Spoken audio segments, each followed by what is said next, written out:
Hello and welcome to another edition of the Solid Rock, Minnesota podcast, a place to swing by for a brief moment for some stories or news and things to ponder. It's a place to take a small pause from your busy life. So grab yourself some coffee or a mug of tea or a pop, as we like to call it here in the North Country, and kick back for a moment. Take a breather.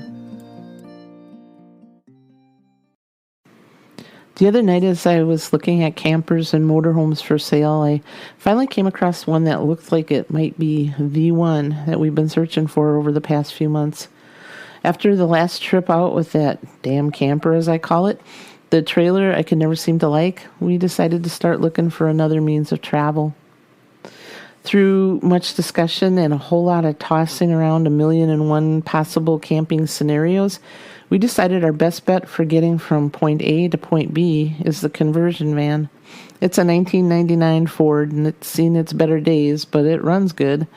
We have put on over 8,000 miles with it in the past few years, sometimes on its own and other times pulling the damn camper. For the times we would travel the country and not have a designated destination, we decided to start looking for a motorhome.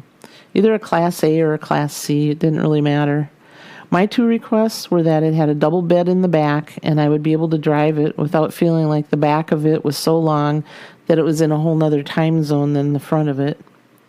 My best half is planning to retire soon after working in large metro clinics as a building engineer for the past 37 years. He's ready and I'm ready to have him retire from the job.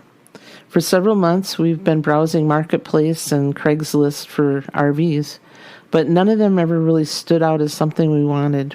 Or if we did see something that was really good and we liked, it was way out of our budget. I can't tell you how many ads we have sent to each other over the past year or two. And then it happened.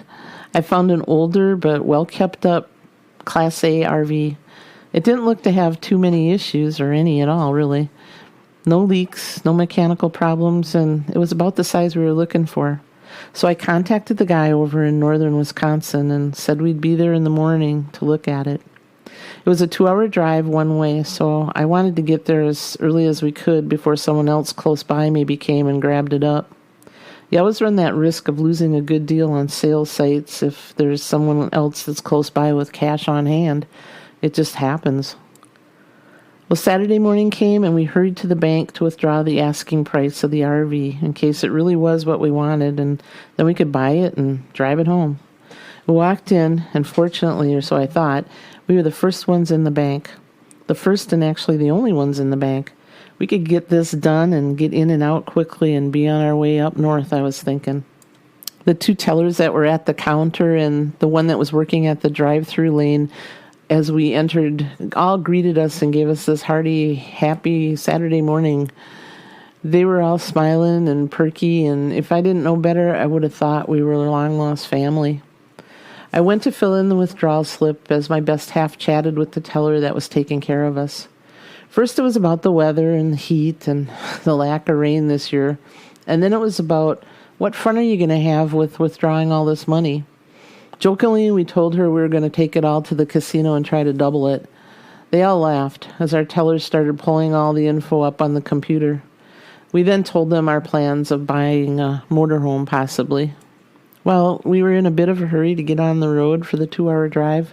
We continued to visit with them all and wait while the teller finished what she was doing on the computer and went to the vault to get the money. The conversation was mostly about traveling and how COVID had messed up many plans last year. The teller at the other window started telling us all about her great experience and inexpensive trip she booked during the pandemic. And then the teller at the drive-in window got in on the subject of the airline violence that's been happening.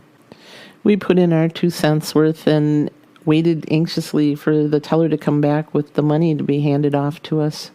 We were now starting to run late, as it had been about 10 or 15 minutes just listening to them tell about their past vacations and traveling experiences. We all agreed that just wear the stupid mask plan was the best to prevent issues on a plane. My best half looked at me when the tellers weren't looking and pointed to his watch. I nodded, and we both, for the most part, stopped talking so the tellers could work and finish up the transaction. I started wishing that more customers would come in and need help so we could get our business done and be on our way, but no such luck. Our teller was back and once again documenting in her computer, holding the money. We were inches away from getting our money, finally. She held the money, ready to count it out, but first needed the other teller to co-sign for it. And that teller was finishing her story with us about how hot it had been running in the mornings, and now she was up earlier than ever before the heat hit.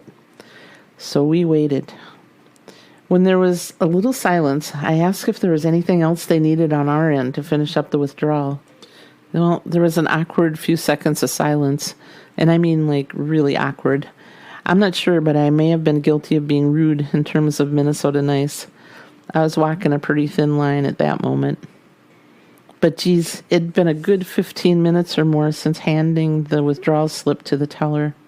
Our teller finally handed the other teller a slip to co-sign, and then proceeded to count out $100 bills.